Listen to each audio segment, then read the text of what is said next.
ভোলায় চুরি ও হারিয়ে যাওয়া 10টি মোবাইল ফোন উদ্ধার করেছে পুলিশ। সোমবার দুপুরে উদ্ধারকৃত মোবাইলগুলো প্রকৃত মালিকদের হাতে হস্তান্তর করা হয়।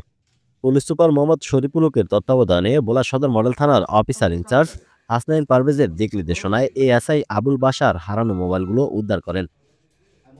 মোবাইল ফোন ফিরে পেয়ে মালিকরা উল্লাসিত হয়ে বলেন, মোবাইল ফোনটি হারিয়ে যাওয়ার পর সেটি আর ফিরে পাওয়ার আশা করেননি। তাই তো অল্প সময়ে মোবাইল ফোন উদ্ধার হওয়ায় পুলিশের প্রতি কৃতজ্ঞতা প্রকাশ করেন তারা। এ সময় অতিরিক্ত পুলিশ সুপার আসাদুজ্জামান বলেন, মোবাইল ফোন হারিয়ে গেলে সঙ্গে সঙ্গে থানায় এসে সাধারণ ডায়েরি করতে হবে। হারানো মোবাইল খুঁজে পেতে জেলা পুলিশের পক্ষ থেকে একটি সাইবার ক্রাইম ইনভেস্টিগেশন সেল কাজ করছে।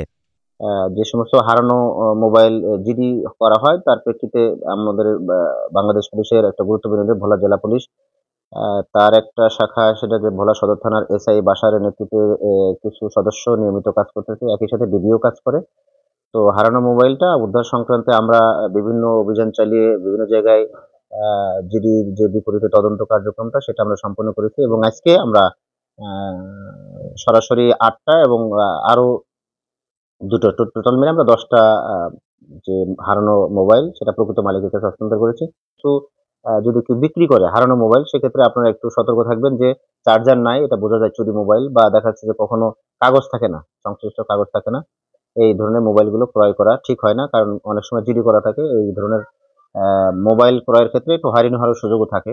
এছাড়াও তিনি মোবাইল কেনাবেচার ক্ষেত্রে সতর্ক থাকার পরামর্শ দেন। Sohel Rana, news desk.